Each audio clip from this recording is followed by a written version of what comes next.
নমস্কার বন্ধুরা, আমি সোনালী। আপনাদের আরও একবার স্বাগত জানাই জাস্ট রান্না বাই সোনালীর পক্ষ থেকে।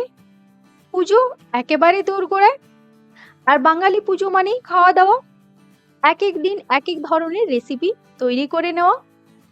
তাই আজ আমি আপনাদের সাথে ষষ্ঠী কিংবা অষ্টমী স্পেশাল একটা রেসিপি নিয়ে এসেছি। সেটা হলো নিরামিষ ছাতুর কচুরি কিংবা হিঙের কচুরি। ষষ্ঠী কিংবা অষ্টমীর দিন এই স্পেশাল রেসিপিটি আপনারা তৈরি করে নিতে পারেন, আর এটা বানানোটাও খুবই সহজ। তাহলে চলুন আর দেরি না করে ঝটপট করে দেখে নিন এই রেসিপিটি।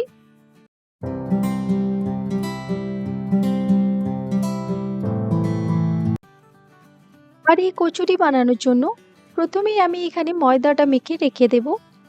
এর জন্য আমি এখানে নিয়ে নিলাম 500 গ্রাম ময়দা। এরপর এখানে দিয়ে দিচ্ছি স্বাদ মতো নুন, আর এখানে ময়ানের জন্য দিয়ে দিলাম প্রায় 3-4 চামচের মতো সাদা তেল। এরপর এই তেলের সাথে ভালো করে ময়দাটা মেখে নেব, মানে ভালো করে তেলটাকে ময়দার সাথে মিশিয়ে নিতে হবে। এই প্রসেসটা কিন্তু খুব ভালোভাবে করতে হবে। খেয়াল রাখবেন সমস্ত ময়দাটা যেন ভালোভাবে তেলের সাথে মাখানো যায়। আর এখানে ঠিকঠাক ময়ানটা মাখানো হয়েছে কিনা কিংবা এখানে ময়ানটা ঠিকঠাক আছে কিনা সেটা বোঝার জন্য অবশ্যই এইভাবে লাড্ডুর মতো একটু পাকিয়ে দেখে নেবেন। যদি দেখেন এইভাবে লাড্ডুর মতো হয়ে যাচ্ছে, তাহলে কিন্তু বুঝবেন যে আপনার ময়ানটাও ঠিকঠাক আছে এবং ময়ানটা মাখানোটাও ঠিকঠাক হয়ে গেছে। এরপর একটু একটু করে জল নিয়ে আমি এখানে ময়দাটা মেখে নিচ্ছি। এর আগেও আপনাদের বলেছি, ময়দা, আটা কিংবা কোনো ধরনের ব্যাটার বানানোর ক্ষেত্রেও কিন্তু জলটা একেবারে না ঢেলে দেওয়াই ভালো। একটু একটু করে জল দিয়ে মেখে নিলে সেটা সবসময় ভালো হয়। এই দেখুন আমার এখানে ময়দাটা মাখা হয়ে গেছে। এরপর হালকা একটা ভেজা কাপড় দিয়ে আমি এই ময়দাটা ঢেকে রেখে দিচ্ছি। এভাবে ময়দাটা ভেজা কাপড় দিয়ে ঢেকে রেখে দিলে ময়দাটা শক্ত হয়ে যাবে না। এখানে ময়দাটা ঢেকে যতক্ষণ রাখা হচ্ছে ততক্ষণ আমি কচুরির বাকি প্রসেসগুলো করে নিই। এরপর কচুরির ভেতরের পুরটা বানানোর জন্য আমি এখানে নিয়ে নিলাম 100 গ্রাম ছাতু। তার সাথে এখানে দিয়ে দিচ্ছি স্বাদ মতো নুন, হাফ চা চামচ হিং, হাফ চা চামচ চিনি, আর দিয়ে দিচ্ছি এখানে হাফ চা চামচ ভাজা মশলার গুঁড়ো। আর এই ভাজা মশলার রেসিপি কিন্তু আমার চ্যানেলে দেওয়া আছে, আপনারা অবশ্যই দেখে নিতে পারেন। আমি ডেসক্রিপশনে লিংক দিয়ে দেবো, তাছাড়া আপনারা আই বাটনে ক্লিক করেও দেখে নিতে পারেন।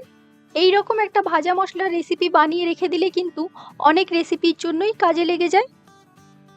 আমি এখানে শুকনো অবস্থাতে সব কিছুকে একবার ভালো করে মিশিয়ে নিলাম। তারপর একটু একটু করে জল দিয়ে আমি এই ছাতুটাকে মেখে নিচ্ছি। আমি আবারও বলছি, জলটা কিন্তু অল্প অল্প করে বারে বারে দেবেন, একবারে কখনো দেবেন না।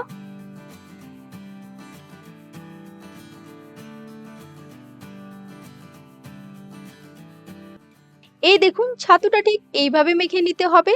ঠিক যেই রকম ভাবে আটা কিংবা ময়দার ডো তৈরি হয়, ঠিক এইভাবে একটা শক্ত ধরনের ডো তৈরি করে নিতে হবে। এরপর আমি এখানে মেখে রাখা ময়দাটা নিয়ে নিলাম।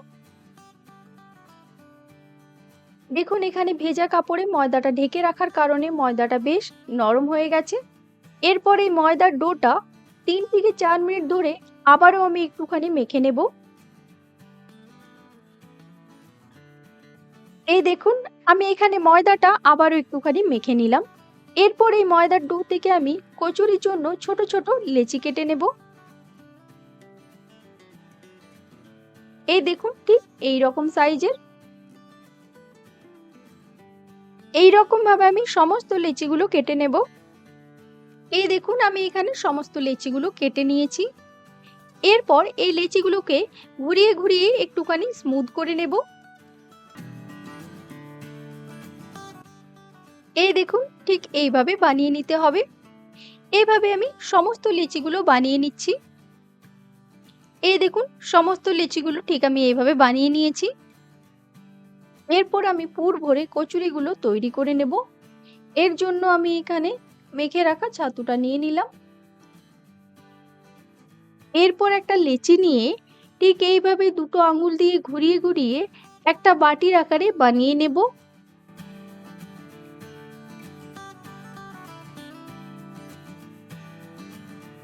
এই দেখুন ঠিক এইভাবে বানিয়ে নিতে হবে। এরপর এই যে মেখে রাখা ছাতুটা আছে তার মধ্যে থেকে অল্প একটু ছাতু নিয়ে এই যে বাটির আকারে বানানো লেচিটা আছে তার ঠিক মাঝখানে এইভাবে ভরে দিতে হবে। আর তারপর এইভাবে ঘুরিয়ে ঘুরিয়ে এই লেচিটার মুখটা ঠিক এইভাবে বন্ধ করে দিতে হবে।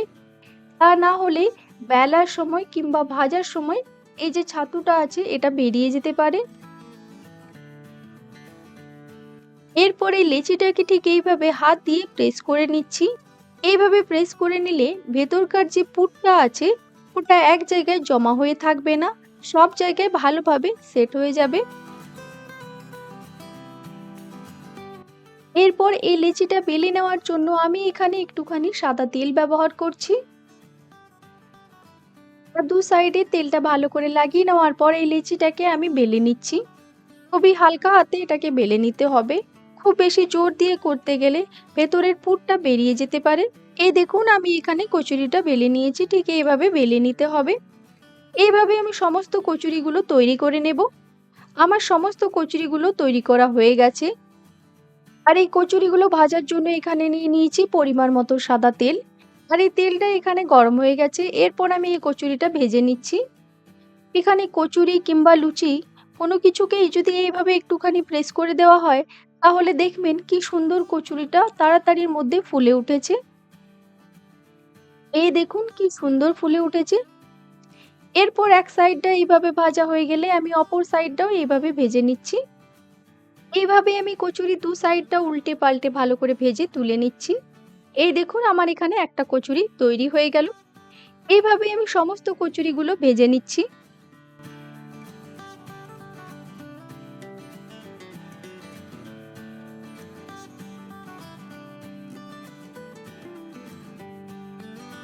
এই দেখুন আমি এখানে সমস্ত কচুরিগুলো ভেজে নিয়েছি।